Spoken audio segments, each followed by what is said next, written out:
Hi friends, வாங்க இன்றைக்கி நம்ம தமிழ் குக்கிங் கிச்சனில் இன்றைக்கி ஒரு ஸ்பெஷல் ஸ்வீட் ரெசிபி தான் பார்க்க போகிறோம். இது வந்து நார்த் இந்தியன் ரெசிபிங்க. இது பேர் மால்புவா. இது வந்து நார்த் இந்தியன் மேரேஜ்லலாம் இது கண்டிப்பாக இது செய்வாங்களாம். அந்தளவுக்கு இது டேஸ்டியாகவும் இருக்கும், சிம்பிளாகவும் இருக்கும். வாங்க இது எப்படி செய்கிறதுன்னு வீடியோக்குள்ளே போய் பார்க்கலாம். வீடியோக்குள்ளே போகிறதுக்கு முன்னாடி தமிழ் குக்கிங் கிச்சனை சப்ஸ்கிரைப் பண்ண மறந்துடாதீங்க. கூடவே இருக்க பெல் பட்டனையும் கிளிக் பண்ணுங்கள். வாங்க ஃப்ரெண்ட்ஸ், இது எப்படி செய்கிறதுன்னு வீடியோக்குள்ளே போய் பார்க்கலாம்.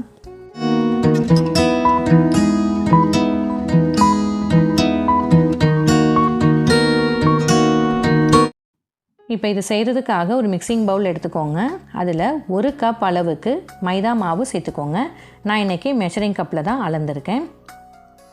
இப்போ இது கூட 1/4 கப் அளவுக்கு நீங்கள் பால் பவுடர் சேர்த்துக்கோங்க. உங்ககிட்ட பால் பவுட்ரு இல்லை அப்படின்னா நீங்கள் ரபடி கூட இதில் சேர்த்துக்கலாம். ரபடி எப்படி செய்கிறதுங்கிற வீடியோ நான் டிஸ்கிரிப்ஷன் பாக்ஸில் கொடுக்குறேன், நம்ம சேனலில் இருக்குது. அதையும் பார்த்துட்டு செக் பண்ணிவிட்டு நீங்கள் செஞ்சுக்கோங்க. அது ஏன் செய்கிறோம் அப்படின்னா மால்புவா மேலே நம்ம ரபடி ஊற்றி சாப்பிடுவோம். அதனால் அந்த ரபடி இருக்கும்ல, அதை 1/4 கப் அளவுக்கு இதில் சேர்த்துக்கோங்க. இது கூடவே 2 டேபிள் ஸ்பூன் அளவுக்கு, நார்மலாக இந்த வீட்டில் இந்த ஸ்பூன் இருக்கும்ல, அந்த ஸ்பூனில் 2 டேபிள் ஸ்பூன் அளவுக்கு ரவை சேர்த்துக்கோங்க. அதே ஸ்பூனில் 1/4 ஸ்பூன் அளவுக்கு முழு சோம்பு சேர்த்துக்கோங்க. இப்போ இதில் வந்து நீங்கள் சோம்பு தூளும் நான் சேர்க்க போகிறேன். இது 1/4 ஸ்பூன் அளவுக்கு நீங்கள் சோம்பு தூளும் சேர்த்துக்கோங்க. சோம்பு தூள் பதிலாக நீங்கள் முழு சோம்பும் சேர்த்துக்கலாம். எனக்கு வந்து சோம்பு தூள் வந்து நல்ல வாசமாக இருக்குன்றதுக்காக கொஞ்சம் இடிச்சிட்டு சேர்த்துருக்கேன்.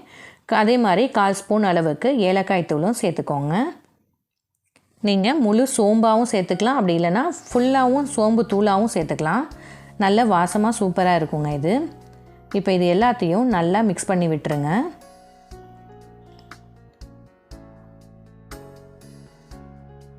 இப்போ இதில் 1 கப் அளவுக்கு நான் பால் சேர்த்துருக்கேன். இது காய்ச்சாத பால் தாங்க. கொஞ்சம் கொஞ்சமாக பால் சேர்த்து இதை அப்படியே நல்லா திக்கான ஃபார்மில் ஃபஸ்ட்டு நீங்கள் கரைச்சி எடுத்துக்கோங்க. இது கட்டி இல்லாமல் இருக்கிறதுக்காக கொஞ்சம் கொஞ்சமாக பால் சேர்த்து நீங்கள் இது மாதிரி கரைச்சி எடுத்துக்கோங்க.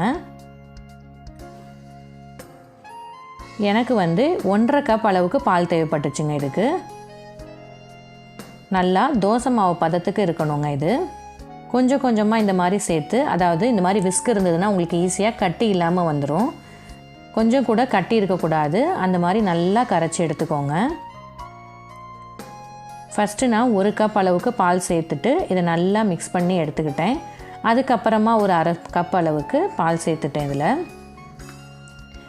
ஏன்னா இங்கே பாருங்கள் எவ்வளோ திக்காக இருக்குல்ல. இந்த மாதிரி திக்காக இருக்கக்கூடாது. திக்காக இருந்தால் மால்புவா உங்களுக்கு மொத்தமாக இருக்கும். கொஞ்சம் தண்ணியாக இருந்தால் அப்போ தான் உங்களுக்கு கரெக்டான பதத்துக்கு வரும். ரொம்ப தண்ணியாக இருந்துட்டாலும் திரியாக போயிடுங்க. அதனால் இந்த மாதிரி கரெக்டான பதத்தில் எடுத்துக்கோங்க. இங்கே பாருங்கள், ஒரு ஸ்பூன் எடுத்து இந்த மாதிரி பின்னாடி பார்த்தீங்கன்னா பாருங்கள் கொஞ்சம் மொத்தமாக இருக்க மாதிரி இருக்குது பாருங்கள். இந்த பதத்தில் இருக்கணும். இப்போ இதை அப்படியே ஒரு 20 நிமிஷத்துக்கு மூடிட்டு இதை அப்படியே ஊற விட்டுருங்க. ஏன்னா நம்ம ரவையெல்லாம் சேர்த்துருக்கோம்ல, அது நல்லா ஊறி வரணும். ஒரு மூடி போட்டு ஒரு 20 நிமிஷத்துக்கு அப்படியே இதை வச்சுடுங்க. அது வரைக்கும் நம்ம ரபடியும் சர்க்கரை பாகும் ரெடி பண்ணி எடுத்துக்கலாம். ரபடியோட வீடியோ நான் ஏற்கனவே போட்டிருக்கனால அந்த வீடியோ நான் இதில் காமிக்கலைங்க. நான் ரபடி எப்படி செய்கிறதுங்கிற வீடியோ டிஸ்கிரிப்ஷனில் கொடுக்குறேன், நீங்கள் அதை போய் செக் பண்ணி பார்த்துட்டு செய்யுங்க. இப்போ சர்க்கரை பாகு ரெடி பண்ணிக்குவோம். இப்போ இதில் வந்து ஒரு கடாயில் 1 கப் அளவுக்கு சுகர் சேர்த்துக்கோங்க. அதில் 3/4 கப் அளவுக்கு தண்ணி சேர்த்துக்கோங்க. இப்போ இது அப்படியே நல்லா கரைஞ்சி வரணும். இது வந்து நம்ம குலோப் ஜாமுனுக்கெலாம் செய்வோம்ல, அந்த அளவுக்கு பாகு பதம் இருந்தால் போதும். அதாவது பிசு பிசுன்னு இருந்தால் போதுங்க. எந்த பதமும் கம்பி பதம் தேவையில்லை. இப்போ இதில் வாசனைக்காக ஆப்ஷனல் தாங்க, உங்ககிட்ட இருந்தால் நீங்கள் கொஞ்சமாக குங்குமப்பூ சேர்த்துக்கோங்க. இப்போ இது கூடவே ஒரு 1/4 டீஸ்பூன் அளவுக்கு ஏலக்காய் தூள் சேர்த்துக்கோங்க. இப்போ இதை நல்லா கொதித்து வரணும். இது வந்து பாகு பதம் எதுவும் இல்லைங்க, லைட்டாக இந்த மாதிரி கொதிச்சா மட்டும் போதும். உங்களுக்கு குலோப் ஜாமுன்லாம் நீங்கள் செய்வீங்கள்ல, அந்த மாதிரி தாங்க. இப்போ பாருங்கள் நல்லா கொதிச்சு வருது பாருங்கள். உங்களுக்கு ஃபுட் கலர் விருப்பப்பட்டீங்கன்னா இதில் நீங்கள் எல்லோ ஃபுட் கலர் கூட சேர்த்துக்கலாம். பாருங்கள் லைட்டாக பிசு பிசுன்னு வந்துடுச்சு. இப்போ ஸ்டவ்வை ஆஃப் பண்ணிவிட்டு இது ஒரு ஓரமாக வச்சுடுங்க. அவ்வளோதான், சுகர் சிரப் ரெடி ஆகிடுச்சு. இப்போ பாருங்கள் 20 நிமிஷம் ஆயிடுச்சு. இப்போ நமக்கு மாவும் நல்லா செட் ஆகிடுச்சு. இப்போ இந்த ஸ்டேஜில் உங்களுக்கு கொஞ்சம் திக்காக இருக்க மாதிரி இருந்ததுன்னா இது கூட பாலோ இல்லை தண்ணியோ சேர்த்து, அதாவது அதிகமாக சேர்த்துறாதீங்க, பார்த்து உங்களுக்கு தேவைப்படுற அளவுக்கு மட்டும் சேர்த்துக்கோங்க. இது வந்து ரொம்ப திக்காக இருக்குல்ல, நான் இதில் கொஞ்சமாக தண்ணி சேர்த்துருக்கேன். இந்த பதத்துக்கு இருந்ததுக்கப்புறம் ஒரு கரண்டி அப்படியே எடுத்துக்கோங்க.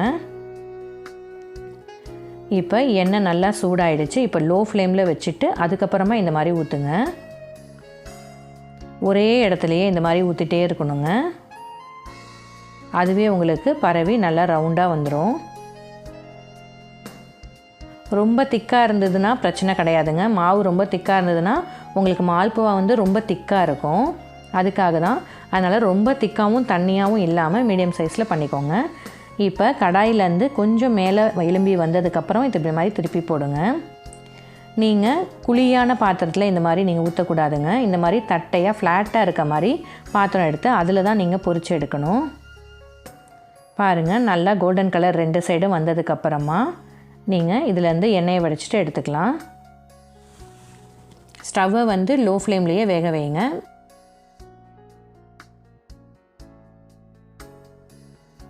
இந்த மாதிரி எண்ணெயை வடிச்சிட்டு இதை அப்படியே நம்ம சுகர் சிரப்பில் விட்டு எடுக்கலாம். இப்போ இதில் ஒரு 10 நிமிஷத்துக்கு இது அப்படியே ஊறணும். சுகர் சிரப் வந்து கொஞ்சம் வெதுன்னு இருக்க மாதிரி பார்த்துக்கோங்க. இப்போ பாருங்கள், எல்லாமே நல்லா வெந்து வந்துருச்சு. இந்த மாதிரி எண்ணெயை நல்லா வடிச்சிட்டு சுகர் சிரப்பில் சேர்த்துக்கோங்க. இது ஒரு 10 நிமிஷம் நல்லா ஊறினதுக்கப்புறம் இதை எடுத்து ஒரு பிளேட்டுக்கு மாற்றிக்கோங்க. அதே மாதிரியே எல்லா மாவும் இதே மாதிரியே நீங்கள் சுட்டு எடுத்துக்கோங்க. ஒரே இடத்துல இந்த மாதிரி ஈவனாக இப்படி மெதுவாக ஊற்றும் போது உங்களுக்கு அதுவே ஸ்ப்ரெட் ஆகி வரும். ஓரங்கள்லாம் ப்ரௌன் கலர் ஆனதுக்கப்புறமா நீங்கள் திருப்பி விடுங்க. அவ்வளோதான். இங்கே பாருங்கள், நல்லா சுகர் சிரப்பில் ஊறி நம்ம ஒரு பிளேட்டுக்கு மாற்றி வச்சாச்சு.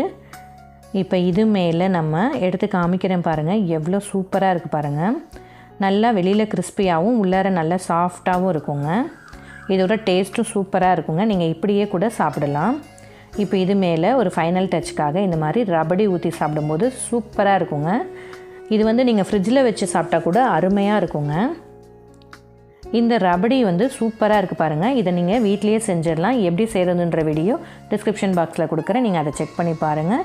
இது மேலே இந்த மாதிரி மலைச்சாரல் மாதிரி நட்ஸை தூவி விட்டு சாப்பிட்டா வேறு லெவல் டேஸ்ட்டுங்க. இதை நீங்கள் கண்டிப்பாக செஞ்சு பாருங்கள். இங்கே பாருங்கள், எவ்வளோ சூப்பரான ரபடியோட இந்த மால்புவா செஞ்சு சாப்பிடும்போது அவ்வளோ அருமையாக இருக்கும். இதை நீங்கள் கண்டிப்பாக செஞ்சு பாருங்கள். இதை செஞ்சு பார்த்துட்டு உங்களுக்கு எப்படி வந்துச்சுன்னு கமெண்ட்டில் சொல்லுங்கள். இந்த வீடியோ உங்களுக்கு பிடிச்சிருந்ததுன்னா உங்கள் ஃப்ரெண்ட்ஸுங்களுக்கும் ஷேர் பண்ணுங்கள். Thank you friends.